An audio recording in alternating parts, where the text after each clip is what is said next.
Welcome to the High Agency Podcast with your host, Noah Ravoy. Welcome. To rebuild the West, we must first rebuild ourselves and our families. But young men in the West struggle to find good women who would make good wives, and that's undeniable.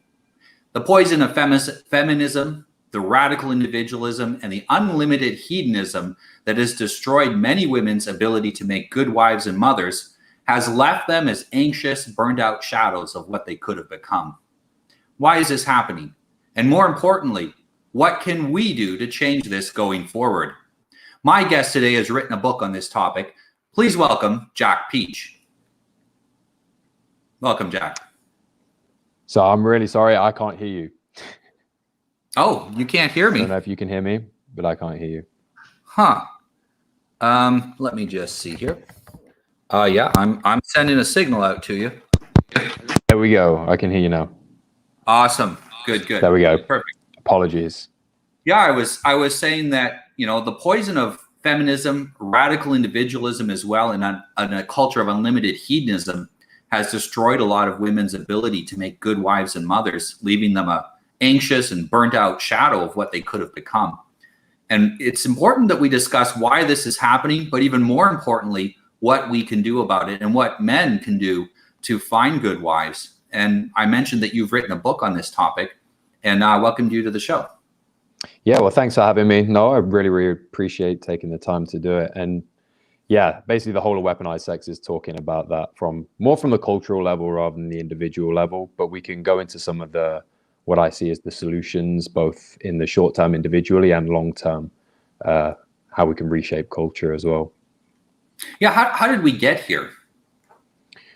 I mean, that's a long story, but it goes back a long way. I think the real root of it is actually tied into the First and Second World War and the destruction of sort of a whole generation of men basically got destroyed in that period. And then the generation after that is what bore the sexual revolution, and the seeds of all we're reaping today is basically traced back to the 1960s and the sexual revolution that took place there. And that's really where I focus on in the book. But I actually think going further back, the root cause was actually the death of the whole generation of men, basically. And the people who were left had to pick up the pieces. And I think we lost a lot of wisdom and a lot of mentors, and that caused a lot of second, third, fourth order effects. I often say to people that we've had our culture replaced with a cult. So our culture has been undermined; it's been replaced with a cult. And culture is basically a group's combined average preferences. So people will have a preference for a certain thing, and together their preferences express themselves in cultures. And we used to have a culture, and it was passed on mostly initially by women because they have children from the ages of 0 to roughly 7, and they would pass the initial seeds of culture onto the children. They'd be further developed by the father as the children got older. But it was men who defended culture against internal and external attacks. And when you decimate a generation of men, you leave an undefended culture. And whatever you don't defend, whether you can't or won't, you end up losing. So we lost our culture, and in the vacuum was replaced by a cult. 100%. And I think this has been artificially pushed as well to a degree. And some of it's technological changes. And, you can never really talk about what's happened to women without discussing the pill, in my opinion. It's become a bit of a cliche in the red pill kind of circles, or the circles we run in. But that's because it's true. You've got to a point where you've basically got a technology that overrides certain aspects of biology. But the problem is a lot of culture that was born out of that biology isn't just related to stopping people having children, basically, as well. And if you look at where funding has gone, or where funding went in the lead up to the invention of the pill, there was definitely some interests in terms of eugenics. And Margaret Sanger was the woman who was the big the feminist who was behind the pushing of the pill, and she was a eugenicist, and quite openly so. And if she was big, I think she was involved with Planned Parenthood as well, and there's a reason they tend to be in certain neighborhoods and not others. People understand that is And going on from that, it's been completely taken over by other forces who do want to mold society in a certain way. And I think you're putting it as a cult is probably a good way of saying it, because it is like an idea that has been propagated that supports certain people and certain agendas, but has taken over people's, like the general wider populace's minds through programming, you know, through the culture, through film, through media, all forms of media, and onto social media today as well. I was pretty optimistic about the internet and social media, and when I first jumped on it, I'm a bit less so now, having seen what's sort of gone on in the past couple of years. Power will always look after power, and I think what we're seeing at the moment on Twitter is definitely is actually part of the same trend, but a different tentacle of the same Leviathan. Yeah, social media tends to skew. Most of the big social media entities tend to skew left. The users tend to skew left, and so that creates an echo chamber, and it just reinforces people's beliefs. And I call it a cult as well because it is about beliefs. You know, culture is about preferences. We like this certain thing, and if the things that your culture likes are harmful, your culture will cease to exist. And so, if your culture is endured for a long period of time, the things that are in your culture, on balance, there might be individual things that aren't good, but on balance, your culture has some redeeming qualities to have existed for 1,000 years or 500 years. And the cult that we've replaced this with is a series of beliefs where we're not expected. Belief is something that you don't have proof for. You just take it at face value. It is this thing, and you'll hear people talk about just believe science, or there's the cult of believe what the government says, or the cult of I can do anything I want, there'll be no consequences, or I can get someone else to pay the consequences. And that belief system, that toxic cult, is at the root of a lot of the problems we're seeing. And it's not, I don't think it's a conspiracy of a single individual or a single group. I think it happens to be a number of groups have found ways to profit off of the disaster of the First and Second World War, which they also may have contributed towards creating. And they happen to hit upon the same set of profitable scams, essentially. Civilization-wide scams. And, women control 80% of the spending. So if you control women, you control 80% of the world's economy, basically. And then on the other hand, you also have the fact that women tend to be more agreeable than men, so they're easier to control. And if you're looking at that purely from a non-moral profit perspective, there's money to be made, and power will seek that money.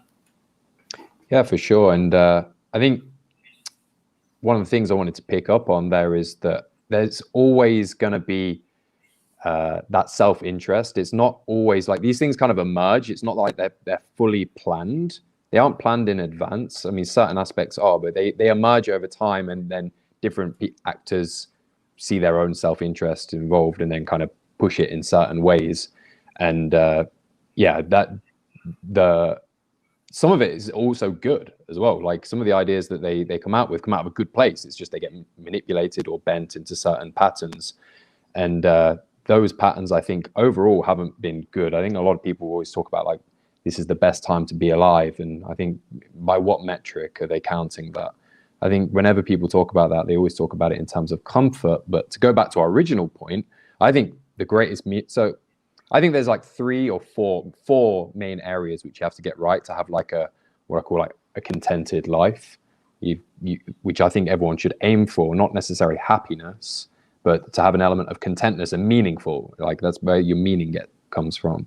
And those four areas are faith, I think is very important. And as you say, believe science is kind of an outpouring of that, or a misappropriation of that fundamental driver of humanity, which is something we all have, whether we know it or not. We all have some element of belief and faith in something bigger. Whatever replaces real God is a false God. There is always a false God that's put in his stead. But also your health and your relationships as well. And relationships are really, really key to that. And I have sort of a descending hierarchy of importance of relationships, which is your husband or wife, depending if you're a man or a female, and then your wider family, obviously your children, and then your wider family, and then it's your friends and acquaintances and other levels. And if you look at modern life today, that has been completely decimated. We've become highly atomized, and that's causing all kinds of second order effects, all kinds of problems. And social media doesn't add to that. If you look at the response to the virus situation that's going on, that's just a further entrenchment of that trend. And when people, and go back to what we were saying before about contraceptions, men can't find good women because they're sleeping away, because they've removed one of the risks of sex, which is pregnancy, but none of the other risks associated with sex. And there are a lot. With promiscuous sex, I should say, meaningful sex with your partner is a positive. But all these trends come together, and they leave a lot of people, especially people of my generation, the generations younger than me, very much suffering a crisis of mental health. Like, if you look at the mental health rates, particularly young women as well, by the way, they're actually the worst. It's staggeringly bad. I'm not gonna pretend I know the statistics off by my head, but it's really bad, and it's only getting worse in this situation as well. And when people are unhappy, they're easier to mold as well. A happy person is far more entrenched in their beliefs, and that's kind of a cycle. Actually, they run in onto each other. The more entrenched in your beliefs you are, the happier you'll be, and the happier you are, the more entrenched in your beliefs are, because the two are intimately entwined, whether it be religion or otherwise, whether it be a philosophy for life. Actually, having a cohesive view of the world is very, very important, because it places you in relation to everything that's going on around you, which gives you a sense of meaning and context for your life. Yeah, I often you talk about the things that people need, and I just, I notice how that meets up with the hierarchy of needs. So Maslow came out with the hierarchy of needs. If you can't eat, you're not going to be too worried about making friends. If you can't make friends, you're not going to be too worried about seeking greater meaning in life. So there's this hierarchy of needs. There's like 6 items in the hierarchy. I actually talk about that in my book that I wrote about helping people to reprogram themselves.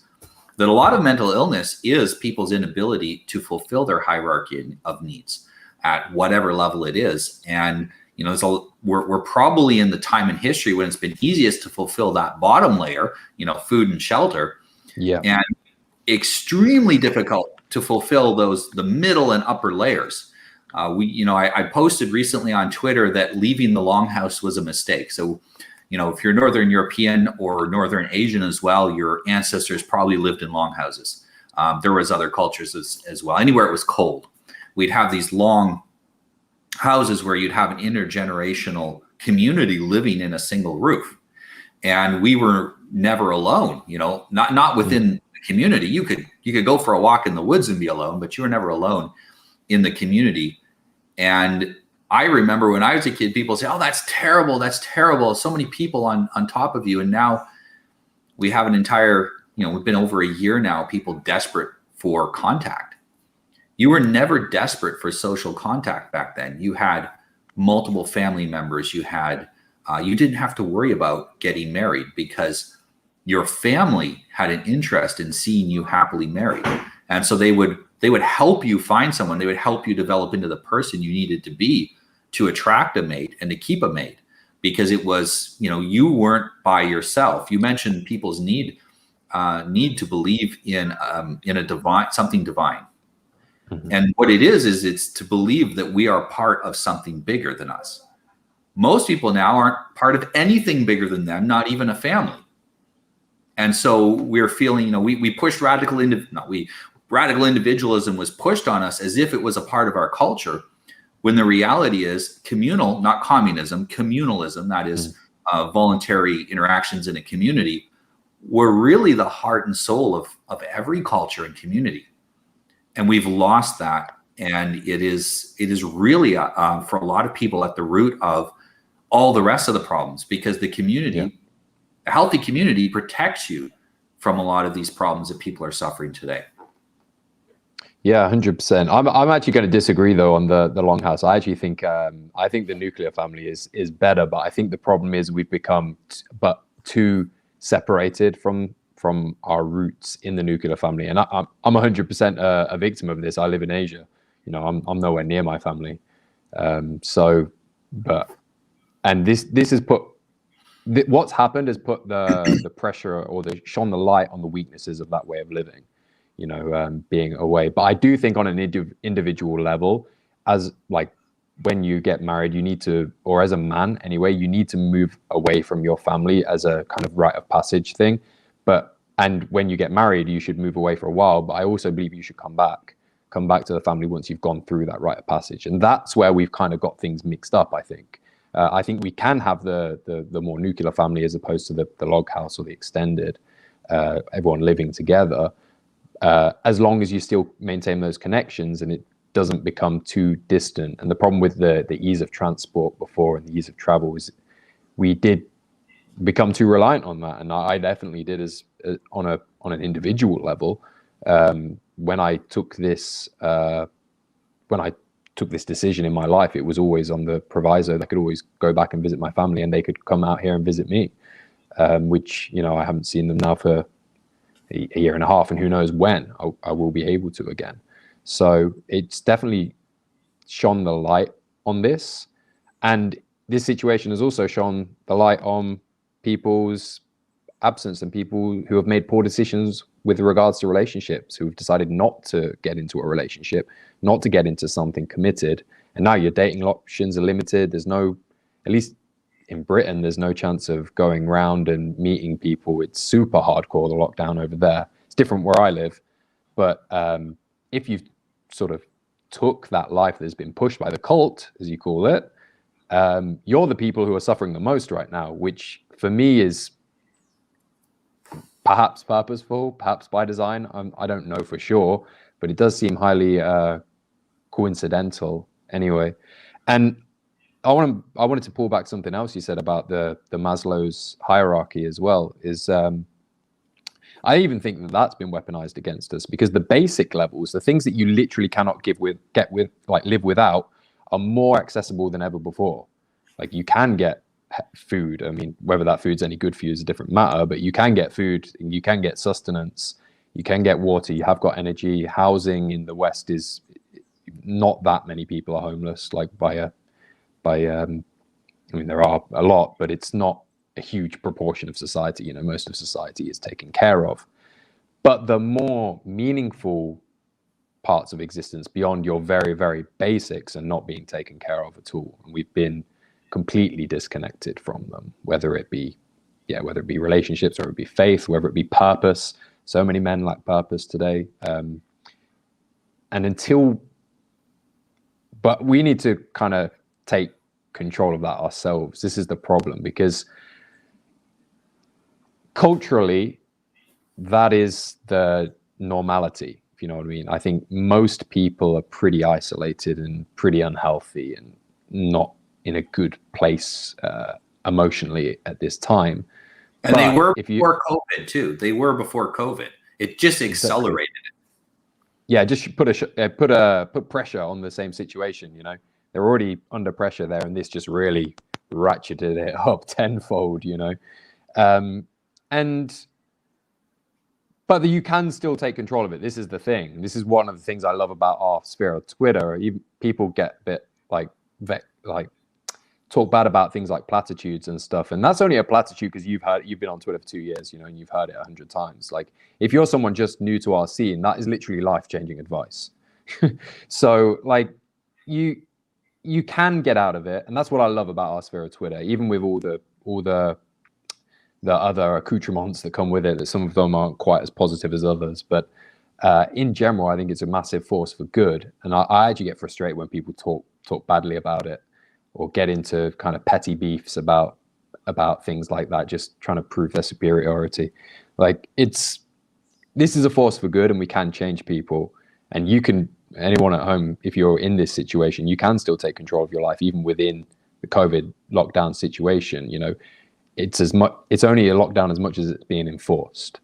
So, I mean, I know we were talking about this before we went live, how if it's not enforced, it's up to people to still take control of your life. You still do have more control than you think. There's only so much the government can legislate away from you.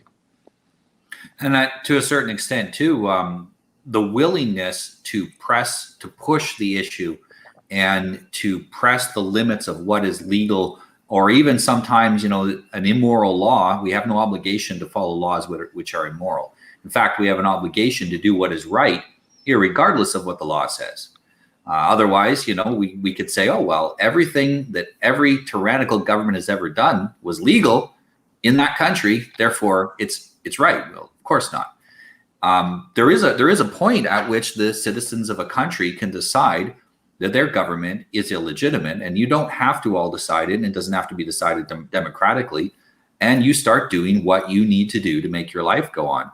We had Valentine's Day a few days ago, and most people aren't familiar with the story. They're familiar with the commercialization of it. But the original story is that there was a priest who became Saint Valentine, who marriage had been outlawed in the area in which he was operating, and he refused to stop marrying people because he knew how important it was for people to get married and to have children and to have a life, and he was martyred for that. And so that's basically very short way of the story. You can look it up online if you like. And he was willing to put his life on the line to help people, not himself. He wasn't helping himself. He was helping other people to have a greater degree of normalcy in their life.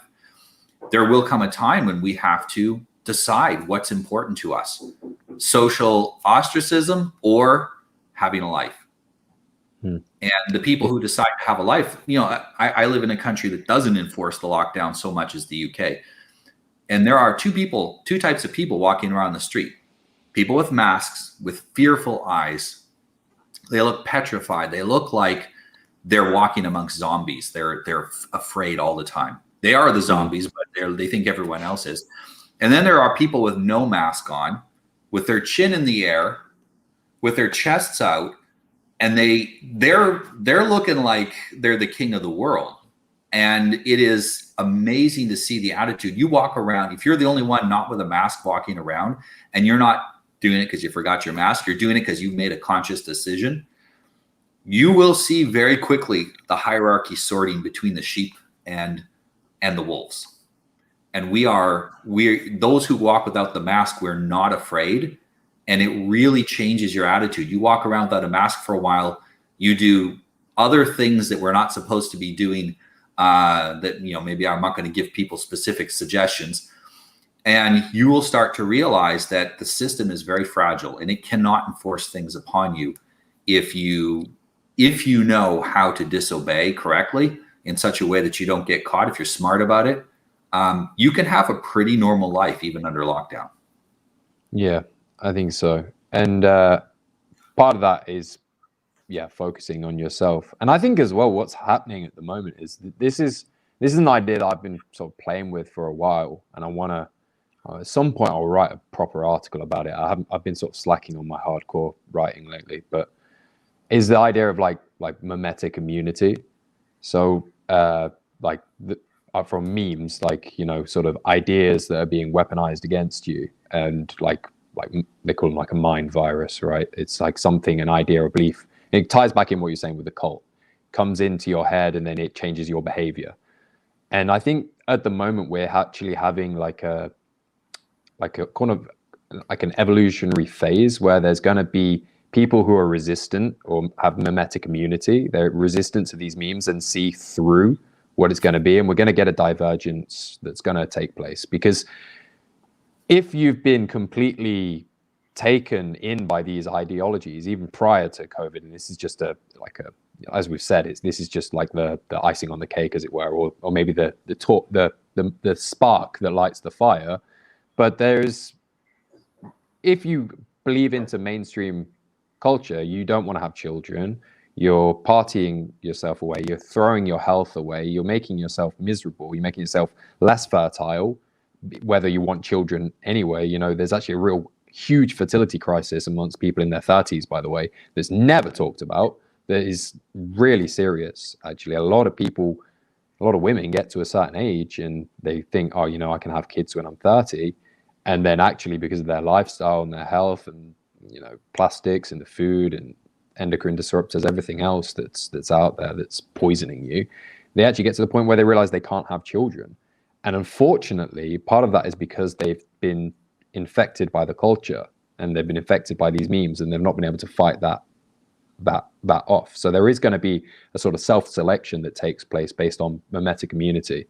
And there's going to be, I tweeted to Ed Lattimore about this recently. He was saying how there's not even a replacement birth rate. And that eventually, in about 2 generations, the whole of society is just going to be based weightlifting Christians, basically. They're going to be the only people that's left in the West, and Muslim immigrants.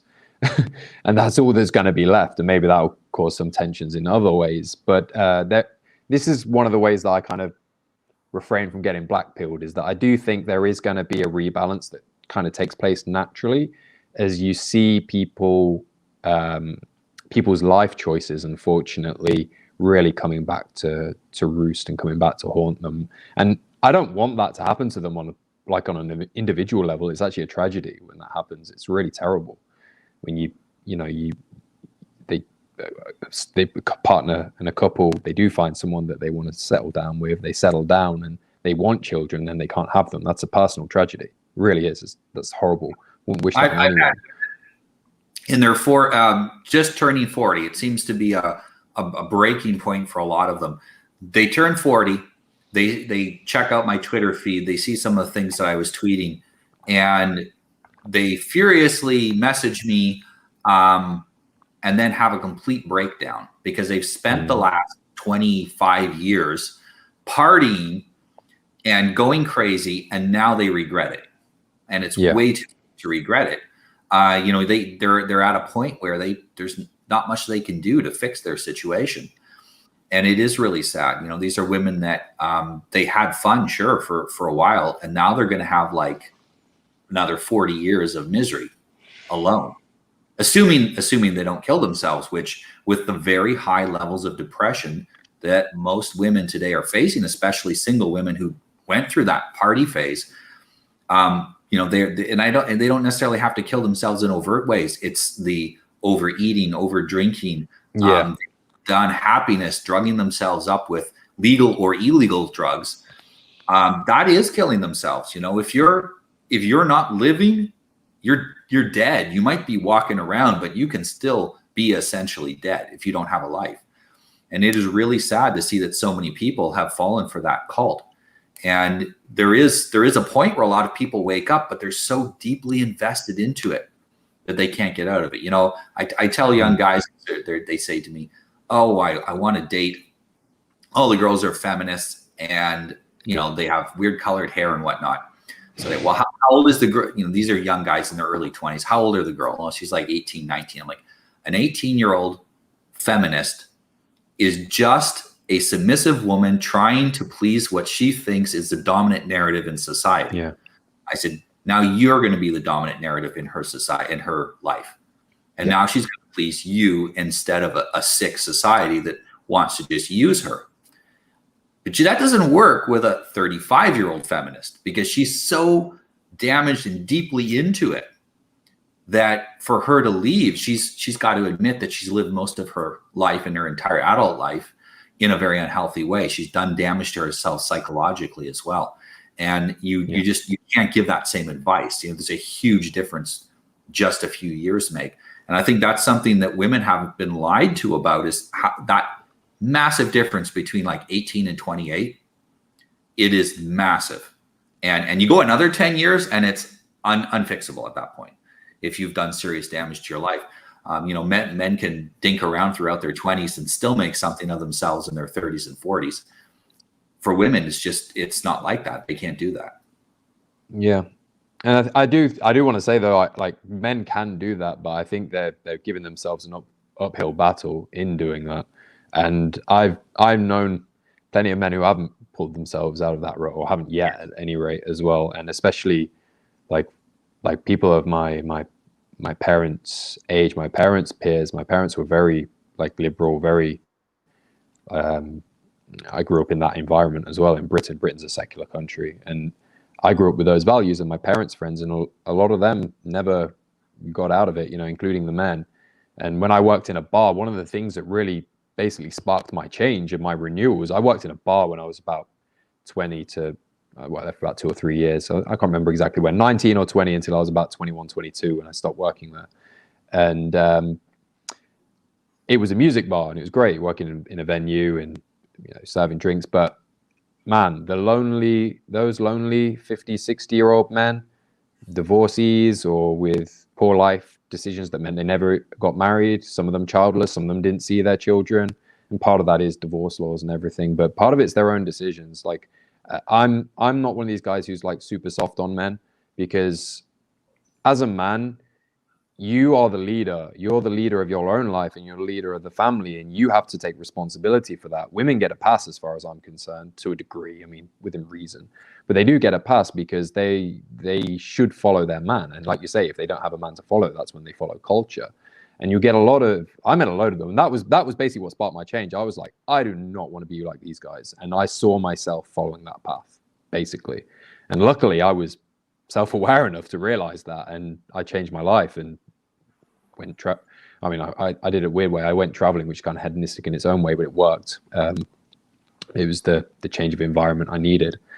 But what the advice I would give to young men is really like, get yourself into a committed relationship with a good woman who's preferably younger than you, who you can mold and shape through your character. And if you're self-improving and you're developing yourself and you're really pushing forward and you have a vision and you're very clearly leading yourself, she will want to follow you, as long as you follow some other rules, and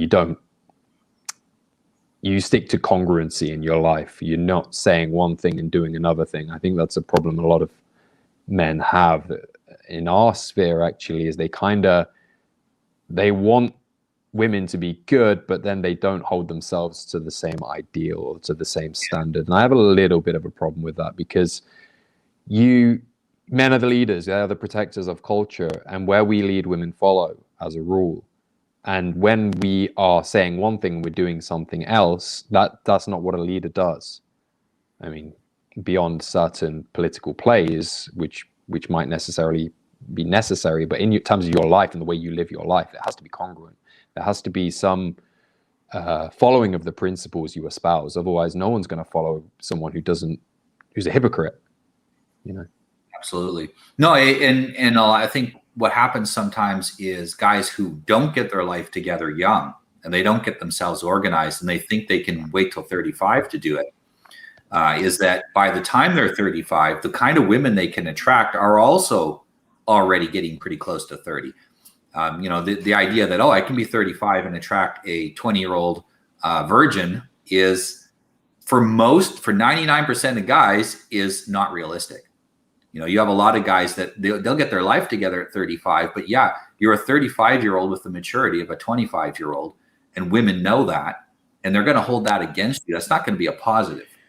Men getting older makes them more attractive when it comes with maturity and success. If it comes with, you're just an older loser, that is actually working against you. Like, nobody expects a 20-year-old guy to be highly successful. When you are, it's like, oh my goodness, that's amazing. But also, if you're 30, 35, 40, and you haven't done anything with your life, and you're at the same level that you were when you were 20, that's going to be a lot different. You know, people won't give you any more passes at that point. And it is something that I think a lot of men don't realize as well. They think they have a couple more years than women, so they think they have an eternity, and it's a really big mistake.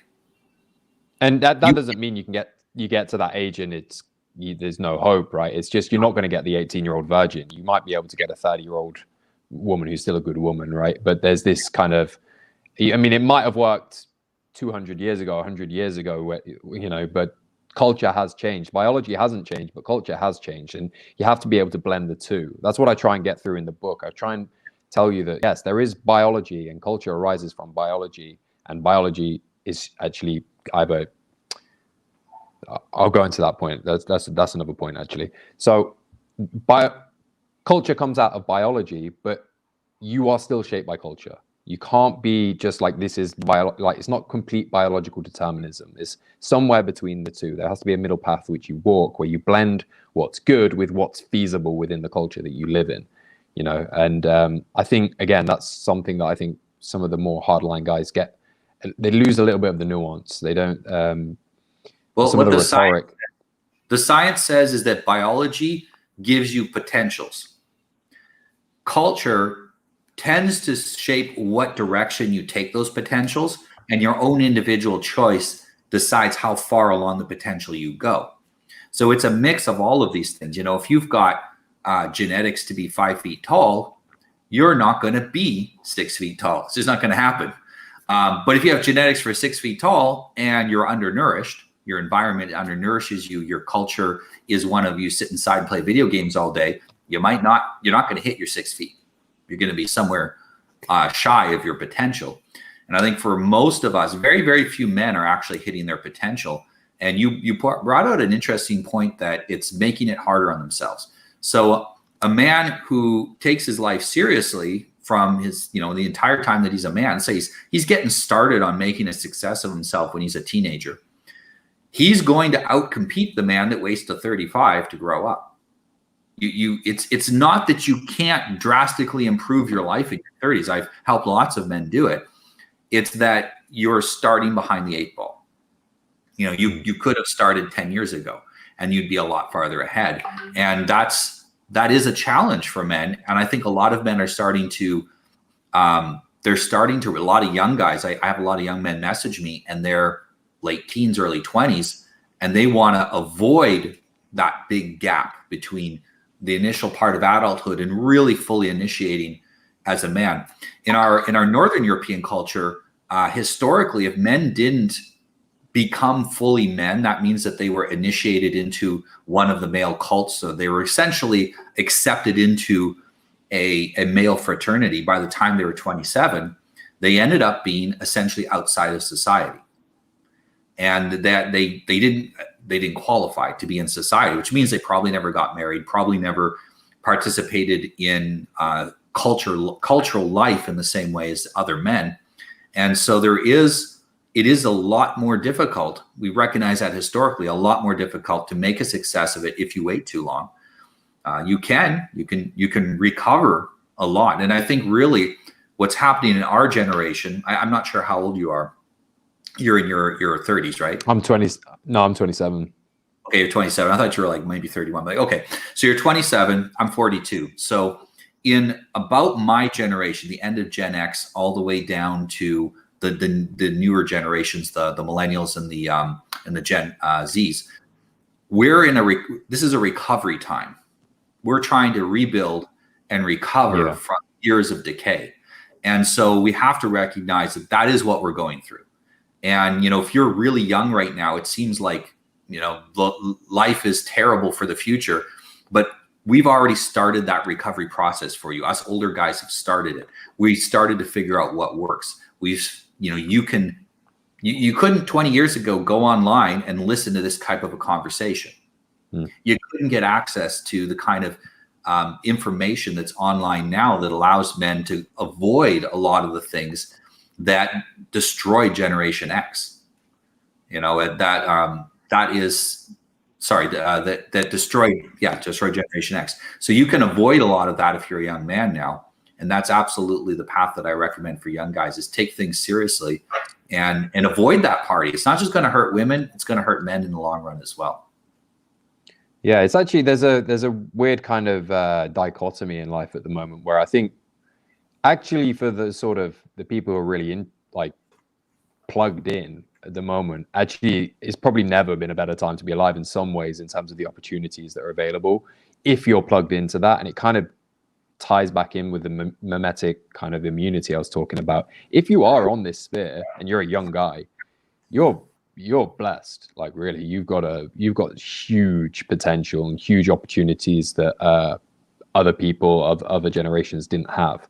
with the internet and with how many ways there is to make money, the access to information, the way that you can move more freely. Although obviously at the moment you can't, but you can live more independently in your own situation. And you're gonna get a bifurcation of society, which is gonna take place, which is the kind of, I don't know how many, 5-10% of people who are really networked into the internet and know how to make this puppy work for you, and they're gonna live a good life, actually, I think. But the rest of society around you is going to be pretty horrendous, and that's still going to really affect your quality of living. And to tie it back in with what we are talking about earlier, like one of the big problems of that is going to be like finding someone to settle down with, because the quality women are dwindling and they're in high demand. And one of the things I do in my coaching is I really try and get that into people's heads and put them in positions where they can meet these women and realize that if you're plugged into the internet, and you, like, a lot of my clients are pretty successful financially, but they haven't got this one area of their life sorted out. And getting that sorted, if you can just have like a family around you in this situation, you're insulated from a lot of culture. Like, your family can be like a safe harbor which you exist within. And I think that long term is how we're going to really reshape culture, is that the state and the cult cannot come within your family. They might try. They might try. In Europe, we don't have guns and other stuff. Maybe that will happen, but I don't think it will get that far. I think they will lose that amount of legitimacy. Like, they'll lose too much legitimacy. It's too much of a risk. Who knows? Maybe I'll be wrong. The system is already crumbling across most of the West. British police forces are about at half strength that they were in the 80s. They can't maintain. Officers don't want to stay as police. They don't want to enforce these rules. A lot of the most competent officers have quit over the last 10 years. And that's funding as well. Yeah, and that's a trend. That wasn't a spike. That's continuing as a trend. Without enforcement, the laws don't mean anything. And we're heading into that period where enforcement will be impossible because there'll be nobody willing to enforce the laws. Yeah. Yeah, 100%. So that's why I really counsel men to create your own family. And one thing I have to push back on heavily is the more red pill spin plates kind of stuff, because if what you want is getting women and being able to maintain that abundance mindset, then yeah, that is one way to do it. 100% that will give you an abundance mindset. But actually the true abundance mindset is knowing you can, but choosing not to. That's true abundance, because you not only do you have the possibility of doing it, but you have the self-control and the self-will to stop yourself from doing it. And that's power. That's more powerful than being able to, and then giving into it, giving into that temptation. And then being able to build a family around that, it will give you a lot more contentment long term, and you can still plug into yourself. If you have a vision, if you have that idea for how you want to push yourself forwards, you are going to stay attractive to the woman you choose. You've just got to find that woman and be in a position where you're able to take advantage of that, And this is one of the things that men and younger guys watching this, there's a lot of positives actually. You've just got to really create that family. You've got, like, it's going to be the buffer between you and the culture around you. And within that family, if you start having children, if you have a lot of children, to go back to my based weightlifting Christian point earlier, like, that's how we are going to end up retaking culture and retaking society. And obviously you can't fully control what your kids are going to do. You can't fully shape them, but you do have a huge influence. And if you are a positive role model and someone they really want to live up to, you are going to shape them. That's just basic. Children learn by looking at their parents, and normally when they respond negatively, it's because they don't like what they see, and that's if your actions aren't aligned, or if there's a lot of conflict or whatever. And being able to iron out those issues in a mature way is something that I push back on a lot in our sphere of Twitter. I try and take a more high-minded route while still maintaining the kind of the biological determinants of these things, like of masculinity and how men have to behave and how they are leaders and how you do have to take control of your life and how you do have to have a vision, you do have to have a mission, you do have to have space from your wife, but at the same time you have to create a comforting environment and a trustworthy environment, and you have to take care of her. That's your role as a leader. You have to take care of her. Now, that doesn't mean doing what she wants all the time. That means taking a firm stance and being able to guide her through it. And the same principles apply to your children. So you've got to take that sort of paternalistic view as a man. I think that's the ultimate, that for me is the archetype of a man. It's the patriarchal paternalist. It's the strong but wise and comforting leader, you know? It's like the benevolent. Full man when you become the father. That doesn't mean you have actually had kids yet. For a lot of men, for most men, that's when they hit that peak. For some men, it's, you know, perhaps they're leader of a tribe or a group or whatever, but that becoming the father, or that internalizing the father idea or aspect into your personality where you become paternalistic, is extremely important. And you will feel that change. You know, when a lot of men, when they have kids, they talk about how it changed them. And it's not just the responsibility. It's the fact that you now realize that you have to be the father. You can't be the child anymore. You have to be the father because someone relies on you. And a lot of the things women do that men find annoying, the so-called shit tests and the childish behavior, is done intentionally to trigger men to see, can you deal with the child as a paternalistic father? Can you deal with childlike behavior as a paternalistic father? And women are doing what they're supposed to do. Women test men test the universe. And, you know, we need that in order to, they need that in order to know whether or not we're going to be able to be fatherly. You know, this is pretty much universal through all cultures that women do test men. And we shouldn't get too upset about it because we're failing the test at that point. Yeah, I've never thought about it in that way, actually, the testing of the inner child. I think that's actually a very insightful way of putting it, actually. Yeah, because I've always thought that it is a test of whether you can stand up to pressure or stand up to the situation, or how you can control yourself in those situations. That's how I've always seen it in those lights. But I think that's a good way of putting it. I haven't thought of it exactly in those terms. It's good. A lot of men are great at dealing with direct confrontation. You know, another man comes at them and they're good. They can deal with that confrontation, physical, whatever it is.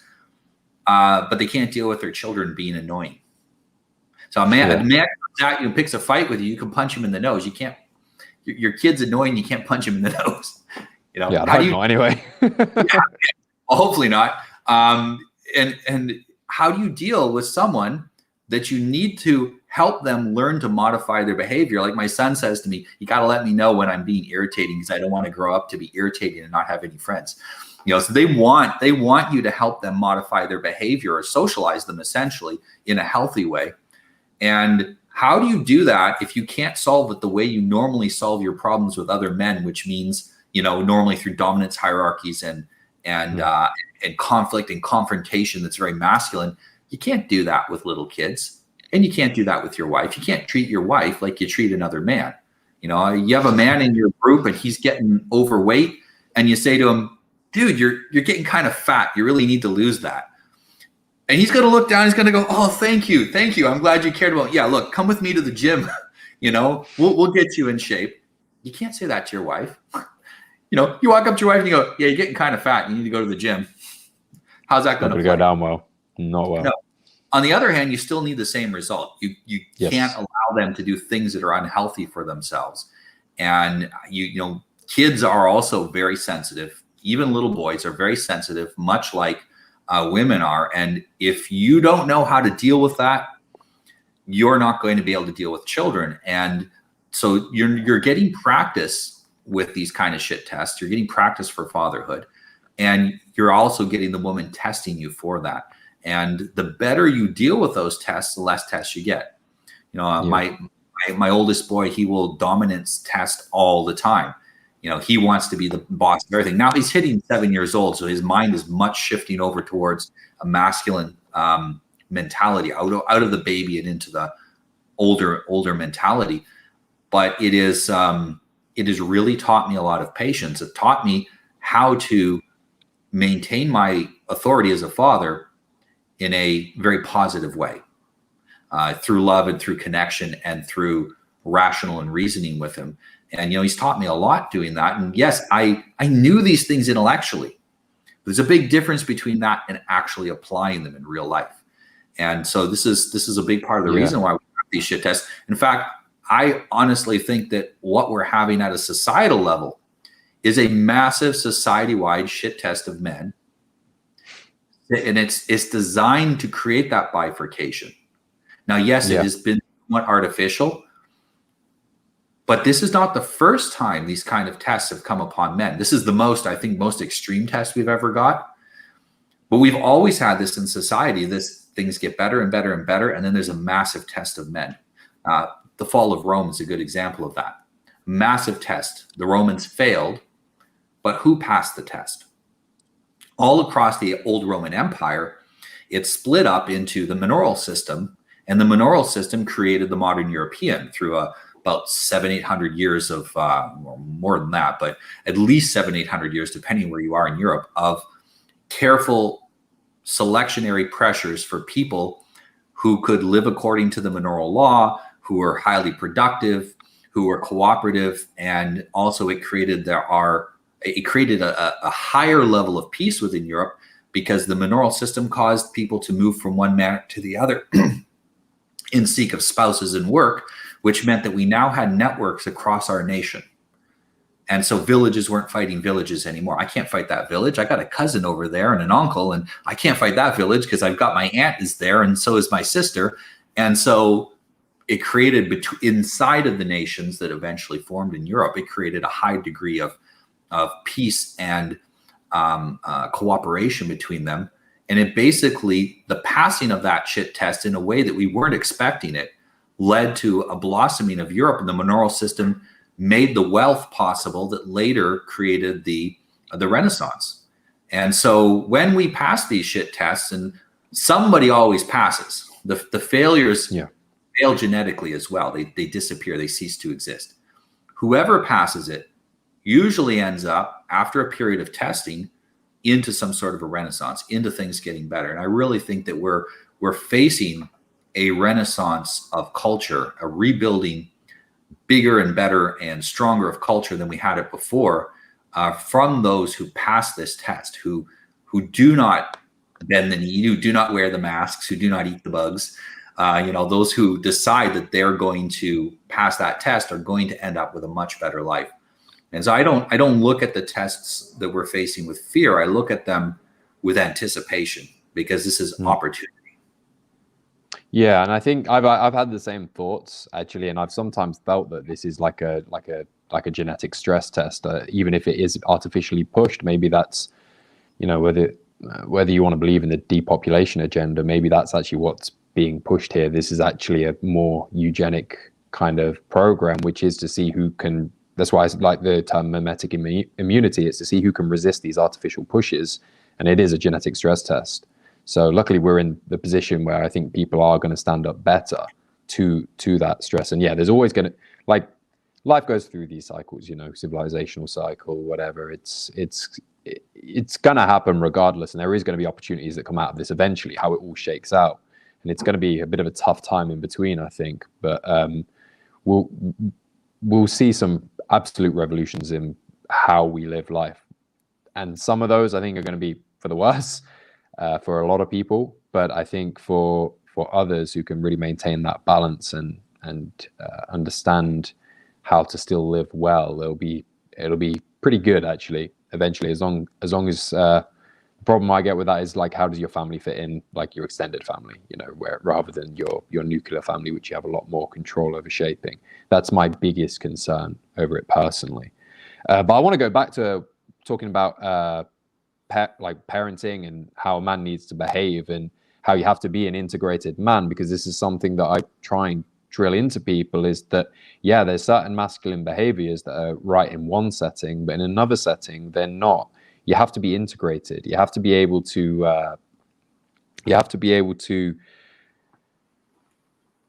you have to be able to maintain a meaningful relationship with your wife, because especially in the current situation, the current cultural situation, if you don't, you're basically giving up the education of your children. You're ceding that education just to the complete feminine, or to whatever man comes into her life. So it's actually incredibly integral for you to be able to understand how to treat women with respect, not only for them as your wife. You should, you just should. Like, why wouldn't you? But also on a self-interest level. That's your genetics. She's going to shape them to a huge degree. Like, especially in the early years, as you say, I think after 7 is traditionally, like, historically, when men have more of a role within education. But if you cede control of that, you're basically ceding control over educating your children. That education is crucial. Biology is not the be all and end all. It's a big part of it. Genetics are a big part of it. But you still have to make sure that they are well educated, that they know. It's great being like a big, strong, handsome guy, but if you don't know how the world works and you aren't able to get yourself a good partner, you're like socializing properly so that he can get a good woman or a beautiful woman, or a woman who's going to educate his children, your grandchildren, better, then what was the point? I have a phrase in the book where you don't actually see, you can't count genetic success until you see your grandchildren.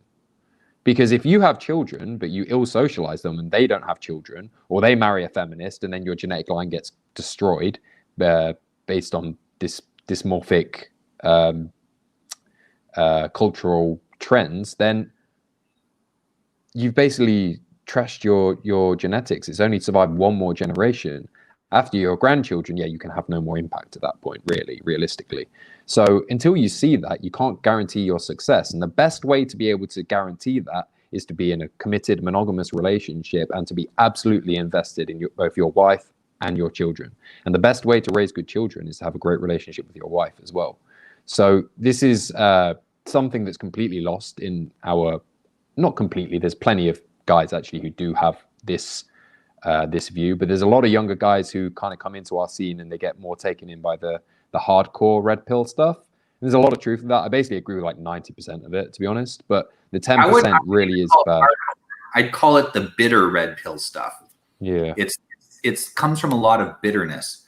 And you mentioned something important. You said respect. And part of the problem is that when a lot of men hear respect, they think deference.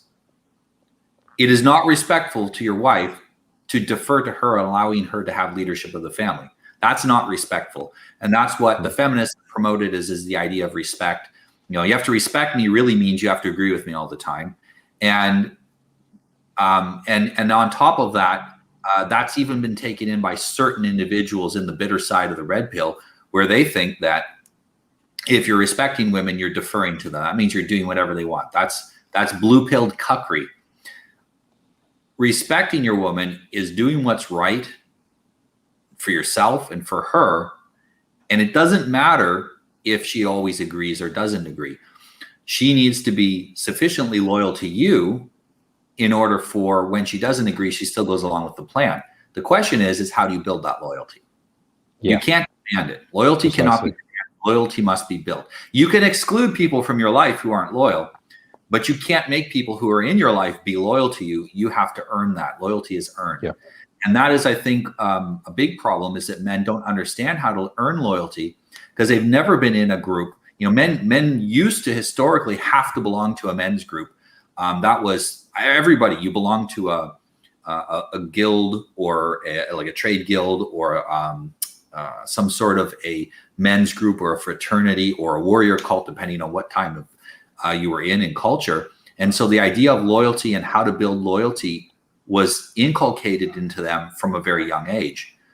Men don't understand that now. They've never been loyal to anything, and therefore they can't build loyalty in others, whether it be their women or their children. And so these men that can't build loyalty don't even understand the concept of loyalty and honor.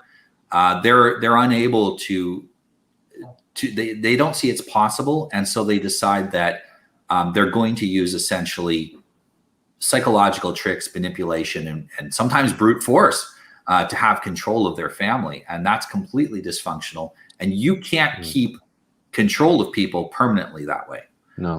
That's a short-term fix, and it will blow up on you.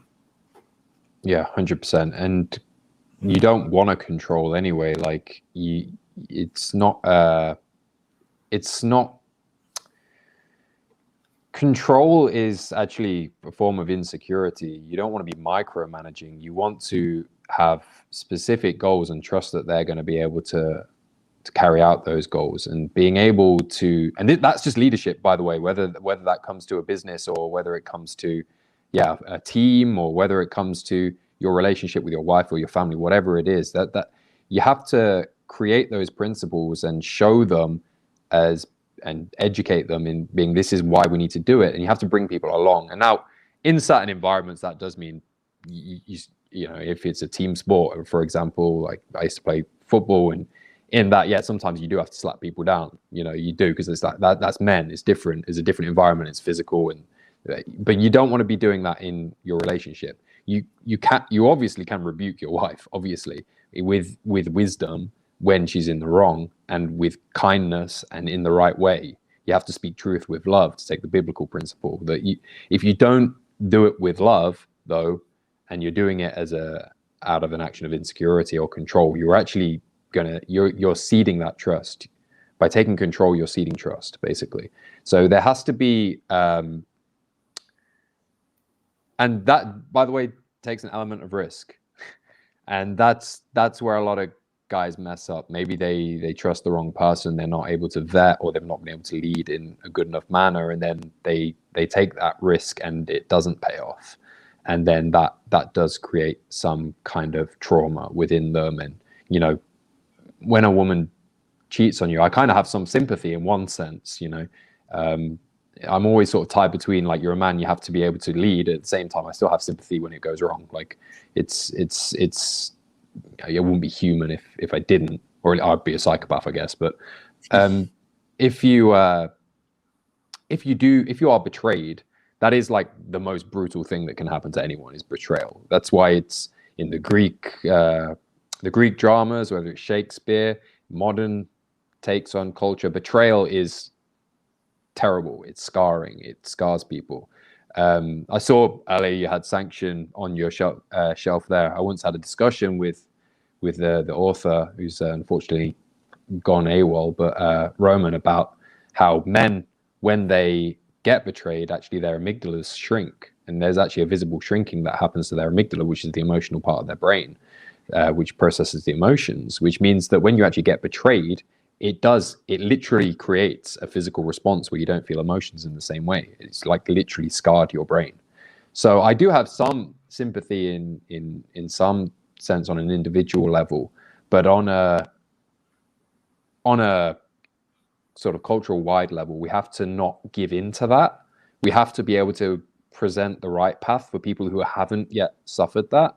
And we shouldn't say, because this happened to me, like, I'm going to push that bitterness out onto you, which is essentially what feminism is. Why not feminism? That's to say, so it is literally the mirror image. And I know that's not particularly, like, that's not a particularly revolutionary thing to say anymore, but it is the mirror image. It's someone who's made poor decisions and then wants to, or doesn't realize, doesn't have the self-awareness, or is literally damaged, and pushes that onto people without ever healing it or fixing it, you know, forgiving themselves for making that mistake, or forgiving the woman for doing that, and then being able to move on, whatever that may be. So, and it's tough, but I get that, and it is hard, you know, but that's life, you know. Life's hard, especially as a man. We get people like to say, like, modern culture likes to say, it's hard being a woman, you know, you give birth and you menstruate, but you know that it's tough being a man, because the burden of responsibility falls on our shoulders ultimately. Absolutely. Yeah, one of the things that I often hear from men who are in that bitter phase, or who are afraid of ending up there, is that they will say to me, "Can you 100% guarantee that I'm not going to get divorced?" and I, you know, can you imagine back in our hunter-gatherer days, and we're sitting around the campfire, and we're like, tomorrow we're going to go mammoth hunting, and some guy stands up, "Can you 100% guarantee that I'm not going to get trampled by a woolly mammoth?" And you're like, "No, I don't want to go on hunting with you. You're out of the tribe. Get lost." Because that display of abject fear, there's nothing is 100% guaranteed in life except for death and taxes, and a lot of people escape taxes. So far nobody's escaped death. It's really the only thing that we guarantee. The only thing we can guarantee is failure if you don't try. That's it. And everything else is a risk. You mentioned that of taking risks. That's what men do. We take risks. Primarily, the primary reason that men take risks is so we can propagate, so we can have our genetic line continue. That's why we take risks. And they have to be calculated risks as well. Yes. No stupid risks. And a lot of times it's not just the fact that they choose the wrong person. Because I find most couples that I've coached that are having marital trouble, the trouble actually started before they were married. And it just got worse when they couldn't get away from each other because they were now married. And so there is that, if you're thinking about getting married, if you are not even perhaps found someone yet, you need to go to someone like Jack or myself so that you can get that initial counsel you need, so you're heading off in the right direction. But part of it is that a lot of people, they have a ton of programming, triggered programming in them that self-defeats almost everything they do. And getting rid of that programming, that's basically why I wrote the book that I wrote, Reprogram Your Life, and I have a course based on it, is for people to unprogram themselves from those negative triggers, to make sure that they're operating rationally and not operating based on a set of triggers that other people put in them. And we're living in a society that's completely broken, which means we have a ton of these societal triggers that were put in us. If you were living in 300 years ago in a society that was agrarian and basically every generation lived exactly like the generation before, you can pretty safely assume that the triggers your parents put in you of how to view a marriage mate and marriage is probably going to work, because it's what they work for them and for your grandparents and your great grandparents going back into eternity. You can just kind of do what everybody else is doing and you'll be fine. If you do what everyone else is doing today, you're going to be just as bad off as everybody else is. It's a terrible idea. The thing is that we can think that we've escaped the cult, but anyone who's actually been in a cult or dealt with people in a cult knows it takes years to get those cult ideas out of your head. And often they bear the scars of that experience long afterwards. And really, that's why I say reprogram your life. It's like deprogramming us from a cult. We need to get deprogrammed, and then we need to assimilate healthy programming. And we need to be in charge of that. There isn't right now any social structure that we can allow to program us and be fairly safe that it's going to be okay. It's hard even to find a good church that's going to give us a good muscular, masculine Christianity that is protective and patriarchal. A lot of churches are essentially become what Vox Day calls converged churches. They become part of the establishment. And so we need to be in charge of that programming. And really, that is what gives hope to men. And, you and I, we speak mostly to men, although women can benefit from a lot of the things we're saying. And I think the reason for that is men need to reestablish the boundaries of society again.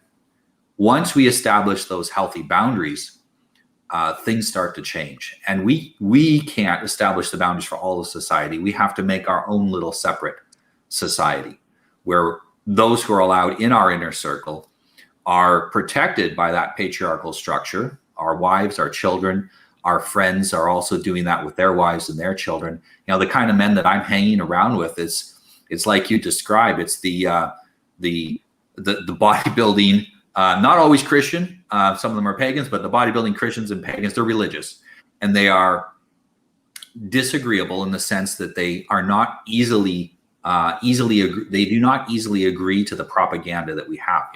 They're resistant to those mimetic attacks. And these are the people that gather around us.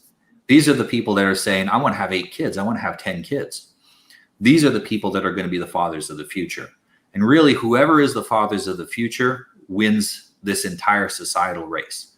This really, when it comes down to it, is a genetic struggle. We're trying to pass on our genes, because when we pass on our genes, we're also going to pass on our culture as well. We're going to pass on to our children our culture, not the culture. Yeah. And this is super important. And this is really what the future holds. So if you're a young man or a young woman, I don't know if you have female clients, if you take female clients.